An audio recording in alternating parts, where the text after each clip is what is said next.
Monsoon 8 जून से तेलंगाना के भद्राचलम में अटका हुआ है। इसके 22 जून से पहले राजस्थान, यूपी और एमपी पहुंचने की संभावना नहीं है। मौसम विभाग के मुताबिक आमतौर पर मॉनसून 15 से 16 जून तक मध्य प्रदेश, 18 से 20 जून तक यूपी और 20 जून तक राजस्थान पहुंच जाता था। इस बार तीनों राज्यों में इसकी एंट्री देर से होगी। 4 जून को केरलम पहुंचने के बाद मॉनसून 13 दिन में 19 राज्यों तक पहुंच चुका है। नमस्कार, मैं हूं आकांक्षा और आप देख रहे हैं न्यूज़ 18 का डिजिटल प्लेटफॉर्म। मॉनसून ने लगातार तीसरे साल जून में लंबा ब्रेक लिया है। हालांकि साल 2024 और 2025 में शुरुआती ब्रेक के बावजूद पूरे सीजन में सामान्य से ज्यादा बारिश दर्ज की गई थी। इस साल 4 जून से 18 जून के बीच देश में सामान्य से 42% कम बारिश हुई। वहीं प्री मानसून एक्टिव होने के बावजूद महाराष्ट्र, तेलंगाना और ओडिशा समेत 8 राज्यों में तापमान 40 डिग्री सेल्सियस के पार बना हुआ है। अमेरिकी राष्ट्रीय महासागरीय एवं वायुमंडलीय प्रशासन यानी कि NOAA ने उपग्रह के आधार पर एक रिपोर्ट तैयार की है। इसके अनुसार इंटर ट्रॉपिकल कन्वर्जेंस जोन प्राप्त गति से सक्रिय नहीं हो पाया है। इससे मॉनसून की रफ्तार धीमी हो गई है। ये सामान्य रूप से जून के मध्य तक उत्तर की ओर बढ़कर भारत की नमी खींचता है। अल नीनो की परिस्थितियां भी बन रही है। इससे लंबे समय तक सूखा और आसमान में बारिश देखने को मिल सकती है। उपग्रह के आंकड़े पूर्वी भारत में सक्रिय गरज चमक का संकेत देते हैं, लेकिन मध्य प्रदेश, गुजरात, राजस्थान और पश्चिमी भारत में बादलों का घनापन कम है। मध्य प्रदेश, उत्तर प्रदेश, बिहार, झारखंड, ओडिशा, आंध्र प्रदेश, तेलंगाना, महाराष्ट्र के कई शहरों में बुधवार को तापमान 40% से ज्यादा रहा।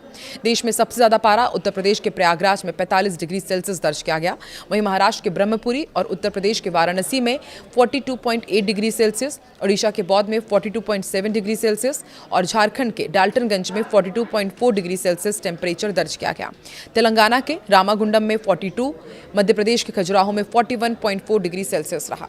अब कहां पर अलर्ट जारी किया गया है वो आपको बताते हैं। देखिए, बिहार, झारखंड, ओडिशा, पश्चिम बंगाल और सिक्किम में बारिश की संभावना है। बिहार में कुछ जगह पर 50 से 70 किलोमीटर प्रति घंटे की रफ्तार से भी तेज हवाएं चल सकती हैं।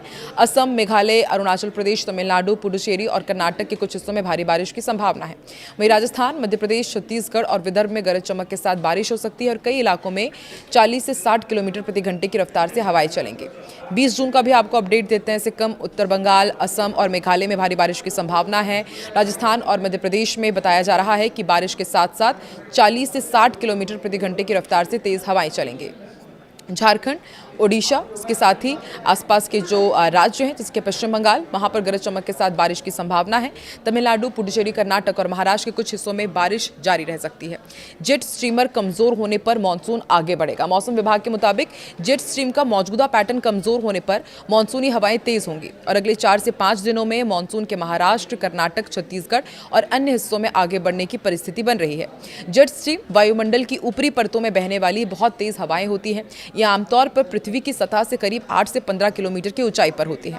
ये मानसूनी बादलों को और वेस्टर्न डिस्टर्बेंस यानी कि पश्चिमी विक्षोभ को प्रभावित करती हैं। पिछले 24 घंटे में उदयपुर, चित्तौड़गढ़, प्रतापगढ़, करौली और इनके आसपास के इलाकों में हल्की बारिश हुई है और राज्य में back to back weather system आने से प्री मानसून की बारिश का दौर जारी है। गुरुवार को एक नया वेदर सिस्टम राज्य में एक्टिव हुआ है। बिहार में मौसम का दोहरा रूप दिख रहा है। राज्य के कुछ हिस्सों में भीषण गर्मी से लोग परेशान हैं। वहीं कई इलाकों में आंधी के साथ बारिश हुई। बीते 24 घंटे में मुजफ्फरपुर, लखीसराय सहित कई जिलों में बारिश हुई है। वहीं अररिया में बिजली गिरने से 2 लोगों की मौत हो गई। उत्तर प्रदेश में मानसून 4 से 5 दिन लेट एंट्री ले रहा है। 24 से 25 जून के बीच मानसूनी बारिश शुरू होने का अनुमान है। इस बार मानसून बुंदेलखंड से नहीं बल्कि पूर्वांचल के जिलों में पहले पहुंचेगा। मानसून पिछले 2 साल से बुंदेलखंड के रास्ते आ रहा था। यूपी में मानसून आने की सामान्य तारीख 18 से 20 जून मानी जाती है। मध्य प्रदेश में मानसून का इंतजार और लंबा हो सकता है। अब ये 22 से 24 जून के बीच प्रदेश में एंटर हो सकता है। जून की बारिश के आंकड़ों में प्रदेश पिछड़ रहा है। मौसम विभाग के अनुसार प्रदेश में 1 से 17 जून के बीच औसतन 41.6 मिलीमीटर यानी कि 1.6 इंच बारिश होती है। इस बार ये 1 इंच की ही हुई है। चंबा, कांगड़ा, कुल्लू, मंडी और शिमला जिलों में आज और कल के लिए ऑरेंज अलर्ट जारी किया गया है। वहीं लाहौल स्पीति और किन्नौर को छोड़कर अन्य सभी जिलों में येलो अलर्ट रहेगा। मौसम विभाग के अनुसार इस दौरान प्रदेश के कई क्षेत्रों में तेज बारिश के साथ भारी ओलावृष्टि होने की आशंका है। पंजाब और चंडीगढ़ में आज से मौसम बदलने वाला है। 15 जिलों में बारिश की संभावना है। इसमें नवा शहर यानी कि शहीद भगत सिंह नगर, फिरोजपुर, फाजिलका, फरीदकोट, मुक्तसर, मोगा, भटिंडा, लुधियाना, बरनाला, मानसा, संगरूर, फतेहगढ़ साहिब, रूपनगर यानी रोपड़, पटियाला और मोहाली शामिल है।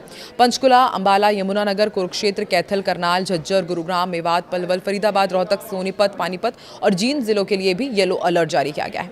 इन जिलों में धूलभरी आंधी और बिजली चमकने की चेतावनी है। देश के कई राज्यों में मानसून ने रफ्तार पकड़ ली है। इसी बीच मौसम विभाग ने 17 राज्यों में भीषण बारिश के साथ आंधी का अलर्ट जारी किया और इस दौरान 60 से 80 किलोमीटर प्रति घंटे की रफ्तार से तेज हवाएं चलेंगी। इस सप्ताह पूर्वोत्तर भारत और उप हिमालयी पश्चिम बंगाल व सिक्किम के लोगों की मुसीबतें बढ़ने वाली है, क्योंकि यहां पर भारी बारिश के आसार हैं। कुछ जगहों पर बिजली गिरने की भी संभावना है, वज्रपात की भी। और मौसम विभाग के अनुसार मानसून का उत्तरी सीमा हरनाई, सोलापुर, हैदराबाद, कोरापुट, फूलबनी, रांची, जमुई, मुजफ्फरनगर से होकर गुजर रही है। और आईएमडी के अनुसार अगले 4 से 5 दिनों के दौरान तेलंगाना, ओडिशा, झारखंड, बिहार के कुछ और हिस्सों में और छत्तीसगढ़ के कुछ हिस्सों में दक्षिण पश्चिम मानसून के आगे बढ़ने के लिए अनुकूल परिस्थितियां हैं, यानी कि इन तमाम जगह तेज हवाएं भी चलेंगी और 70 से 80 किलोमीटर प्रति घंटे की रफ्तार से हवा पहुंच सकती है। असम और मेघालय में 19 और 22 जून के दौरान बहुत भारी बारिश का अनुमान जताया गया है। तो पूरे देश में कैसा रहने वाला है वेदर अपडेट, ये हमने आपको जानकारी दी। आप किस प्रदेश से आते हैं, किस जिले में रहते हैं और अभी वहां पर मौसम का हाल क्या है, कमेंट सेक्शन में जरूर बताएं।